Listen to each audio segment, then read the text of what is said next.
87 Africains, Africaines, bonjour, comment allez-vous? J'espère que vous êtes au top, j'espère que le soleil est dans votre cœur. Aujourd'hui, nous allons parler de la mentalité de la jeunesse africaine. Alors, c'est extrêmement intéressant parce que nous ne sommes plus dans les années 70. Nous sommes maintenant à une autre ère et on le voit dans les médias. Notre continent est en train d'émerger petit à petit. On a vu qu'il y a des gouvernements qui ont changé. On ne va pas faire l'historique ici, mais ces derniers mois, vous avez vu un petit peu ce qui s'est passé. Donc il y a quelque chose qui émerge. On voit des dizaines et des dizaines de jeunes Africains, ces jeunes frères et sœurs, qui font des vidéos, qui font des audios, qui commentent l'actualité, qui se servent pleinement des réseaux sociaux. On voit cette émergence, enfin je dis émergence, mais qui était déjà là depuis des décennies, mais là aujourd'hui, grâce aux réseaux sociaux, tout ça transparaît aujourd'hui et c'est génial. Donc, on a vraiment l'impression que nous sommes face à un espèce de train qui prend de plus en plus de vitesse et on est vraiment content. Cependant, pour qu'on puisse se projeter dans le futur avec des bases encore plus solides, il va falloir non seulement effectivement regarder vers le futur, mais aussi faire un travail d'introspection. Comme je le dis dans tous ces audios, nous avons une catégorie de nos compatriotes, de nos semblables, qui de l'intérieur nous sabotent. On a toujours l'habitude de parler des présidents africains, des politiciens dans les Antilles, de tous ces gens finalement qui ne font pas leur boulot, qui sont plus là pour piller nos pays ou ralentir nos pays. Ça, on a déjà identifié. Tous ces gens, qu'ils soient dans les médias, qu'ils soient dans la sphère artistique, on a déjà vu tous ces afrodescendants qui sont utilisés, alors pas tous à 100%, mais beaucoup sont utilisés contre nous pour nous ralentir. Mais il faut aussi que nous soyons clairs sur le fait que parmi nos familles, parmi nos amis, parmi nos voisins, nos collègues, au sein des masses populaires, nous avons une catégorie d'afrodescendants qui malheureusement nous sabotent au quotidien. Ces gens sont aussi au sein de vos familles, parmi vos voisins, parmi vos amis, etc. Et on ne prête pas attention suffisamment à ces problèmes. Ça donne quoi comme résultat? Des empoisonnements, des vols, des assassinats, etc. etc. Regardez sur l'internet, sur les réseaux sociaux, toutes ces familles africaines, afro-antillaises, etc., qui ont de grosses difficultés avec les membres de leur propre famille, des amis qui se font éliminer par leur groupe d'amis, etc., etc., des histoires atroces de détournement de fonds, etc., perpétrés par des amis ou des pseudo-amis ou des pseudo-membres de la famille qui finalement n'ont aucune considération pour les leurs, mais ils prétendent être proches de vous alors qu'ils ne se sentent pas. C'est vraiment important de le comprendre. Nous avons du mal à avancer tout simplement parce que nous avons parmi nous une catégorie de personnes qui relèvent de la maladie mentale. C'est France Fanon, il nous en a parlé, donc on ne va pas y revenir, mais toujours est-il que ces gens agissent sur le terrain. Alors, comment repérer ces personnes autour de vous? Famille, amis, voisins, etc. Alors déjà, c'est pas toute votre famille ou tous vos voisins ou tous vos amis qui sont comme ça, nous sommes d'accord. Mais parmi votre famille, au sein de votre groupe d'amis, parmi vos voisins, etc., eh bien, vous avez certaines personnes qui peuvent potentiellement vous faire du tort. Les plus difficiles à observer, ce sont ceux qui sont au sein de nos familles. Alors, comment garder l'unité familiale tout en ayant un œil sur ce type de personnes? Eh bien, il faut déjà apprendre à les repérer. C'est le thème de cette vidéo. Alors, j'avais déjà parlé de ce thème, mais je crois qu'il est important d'en reparler. Qu'est-ce qui se passe? Nous avons des gens, ils nous font des sourires au sein de nos familles, nos amis. Il n'est pas question de couper les ponts avec tous vos amis ou tous les membres de votre famille. C'est pas ce que je suis en train de vous dire. Je dis simplement que malheureusement, l'être humain étant ce qu'il est, nous avons des gens qui nous créent du tort. Donc comment les repérer? Déjà, faites attention aux faux sourires. Les faux sourires et les faux compliments. Même au sein de votre famille. Faites attention. Faites très, faites très attention. Faites des tests. Testez les gens qui vous entourent. Discrètement, sans faire d'histoire, hein. Attention, ce que je vous dis là, c'est pas pour faire des histoires et créer des zizanies dans les familles ou parmi les amis. C'est pas ce que je suis en train de dire. Non, je dis simplement d'apprendre à repérer les profils qui potentiellement peuvent vous créer du tort, de manière à vous en prémunir. C'est ça que je suis en train de dire. Annoncez une bonne nouvelle. Vous avez réussi un concours, vous avez gagné quelque chose, etc. Et regardez les membres de votre famille qui sont réellement contents pour vous. Regardez, regardez. Alors, vous ne fiez pas au visage souriant. Est-ce que c'est sincère? Est-ce que la personne vous félicite, mais est-ce qu'elle le fait déjà sincèrement? Parmi vos amis, c'est pareil. Est-ce que c'est les gens qui vous entourent quand vous réussissez quelque chose, quand vous gagnez quelque chose, lorsque vous, je sais pas moi, à votre boulot, vous avez une promotion, vous avez... Bref, est-ce que les gens qui vous entourent sont réellement heureux pour vous? Testez, anticipez. Ça ne veut pas dire qu'il faut se méfier de tout le monde, c'est pas ce que je dis. Mais anticipez. Anticiper. Pourquoi je vous dis d'anticiper? Il y a des gens qui, on a tué, on a empoisonné le jour de leur mariage. Je sais pas si vous, je sais pas si vous vous rendez compte. Je vous mettrai dans le prochain audio, je vous mettrai un petit peu ces témoignages qui sont mais déchirants.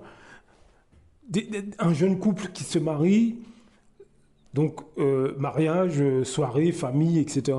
À l'arrivée, la jeune mariée meurt. Pourquoi elle a été empoisonnée? Est-ce que vous avez vu le degré de haine et de méchanceté? Et ça, il y a des dizaines d'histoires comme ça. Donc, anticipez au maximum, faites attention à ce que vous dites aux membres de votre famille, que ce soit la famille proche ou la famille éloignée. Faites attention. Encore une fois, je ne dis pas de se méfier de tout le monde, c'est pas ce que je dis. Mais malheureusement, aujourd'hui, les familles ne sont plus ce qu'elles étaient. Nos grands-parents avaient une autre vision de la famille. Aujourd'hui, la famille, vous pouvez avoir des gens hostiles à l'intérieur de votre famille. Faites attention comment les gens vous traitent à l'intérieur de votre famille. Utilisez votre ressenti. Utilisez votre ressenti. Le but ici, c'est de recomposer la famille africaine au sens large du terme, mais avec les bonnes personnes. Avec les bonnes personnes. Donc on doit anticiper, regarder un petit peu les gens qui vous entourent. Donc comment les gens se comportent lorsque vous annoncez une bonne nouvelle pour vous? Déjà, regardez un petit peu. Deuxièmement, est-ce que les gens vous encouragent dans ce que vous avez à faire? Est-ce que les gens, quand vous êtes avec eux, comment vous vous sentez? Utilisez votre ressenti, famille ou amis, proches. Utilisez votre ressenti. Si vous sentez qu'il y a quelque chose qui cloche, faites-vous confiance. Faites-vous confiance. Si vous sentez qu'il y a quelque chose qui ne va pas chez quelqu'un au sein de votre famille, vous avez une impression bizarre. Alors je ne dis pas de tout de suite couper les ponts et ne plus jamais lui parler. Ce n'est pas ce que je dis. Hein. Je dis simplement, soyez, je dirais pas sur vos gardes, mais tenez à l'œil la personne chez qui vous sentez qu'il y a quelque chose de bizarre. Je vous explique le mécanisme. En fait, c'est votre système nerveux qui vous prévient, mais votre inconscient, si vous voulez, vous prévient, mais par le biais de vos systèmes nerveux. Vous voyez, votre inconscient vous prévient par le biais de votre système nerveux. Il vous dit qu'il a capté quelque chose, mais souvent on ne l'écoute pas. On se dit mais non, j'exagère, etc. Mais votre intuition vous prévient. Écoutez votre intuition. Écoutez. Ouvrez l'œil. Je ne dis pas de se méfier de tout le monde. Je ne dis pas d'arriver en famille et d'avoir un regard de suspicion vis-à-vis de tout le monde. C'est pas ce que je dis. Je dis ouvrez l'œil.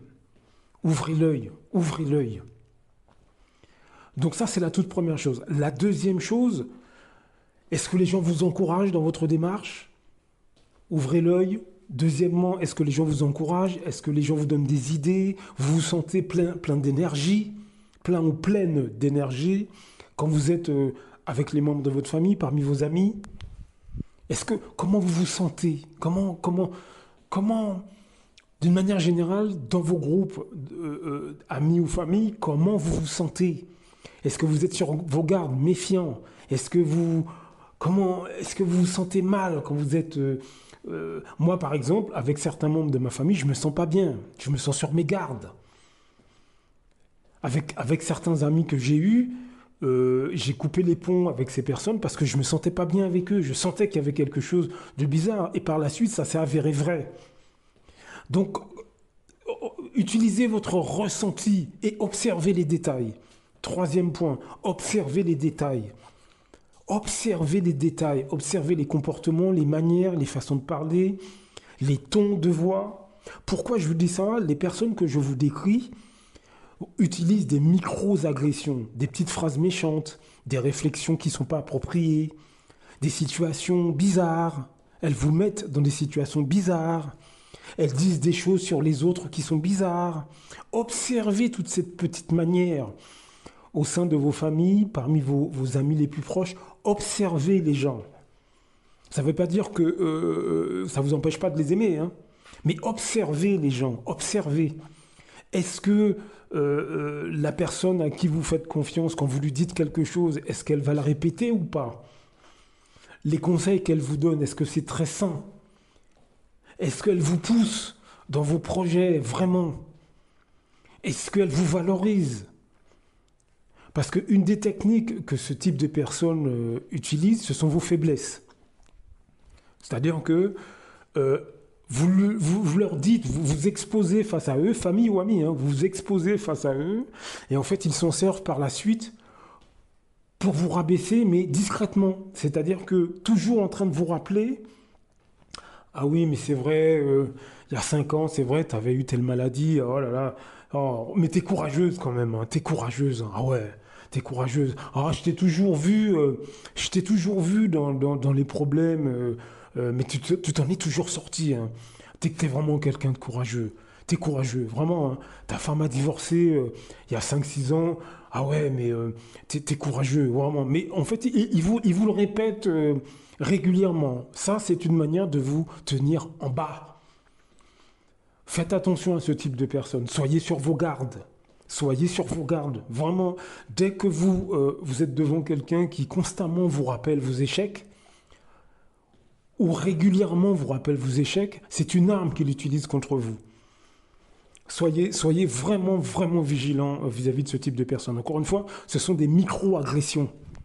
Vous ne vous rendez pas compte, puisque vous lui faites confiance. Mais en fait, ce sont des prédateurs, des gens mauvais, qui sont cachés au sein de nos communautés, pas que dans votre famille ou parmi vos amis, hein. C'est une catégorie de personnes qui existe dans toutes les autres communautés, hein. Ce n'est pas uniquement chez nous. Sauf que là, nous essayons, nous, de faire avancer notre peuple, nos pays, nos îles, nos communautés, nos sociétés africaines. Partout où elles sont dans le monde. Donc on doit observer de manière attentive cette catégorie des personnes. Encore une fois, depuis des années, on parle de sabotage des Noirs entre eux. Eh bien, comprenez que ce n'est pas uniquement au sein des autres familles, hein. Dans votre famille aussi, parmi vos amis, à vous aussi, vous avez ce type de personnes. Il faut qu'on apprenne à se défendre. Pas dans la violence, mais dans l'observation et le discernement. Donc observez ces 3 points chez les gens qui vous entourent. Faites attention que les gens n'utilisent pas des informations personnelles contre vous, sous couvert d'être votre ami, sous couvert d'être un tonton, même papa, maman, frère, soeur, cousin, cousine, hein. Faites attention, faites attention. Assurez-vous que vous êtes devant des gens qui tiennent la route. Blaf! À très bientôt. Beaucoup d'Africains se lèvent contre des autres Africains. C'est généralement à travers la corruption. L'Europe, l'Occident le sait. La meilleure façon de faire tomber un Africain qui se lève pour les intérêts des Africains, il faut aller corrompre ses amis ou ses compatriotes. C'est comme ça que c'est toujours à cause de l'argent. Celui qui a fait tomber son car, il a fait pourquoi? C'est parce qu'il voulait être son car à la place de son car.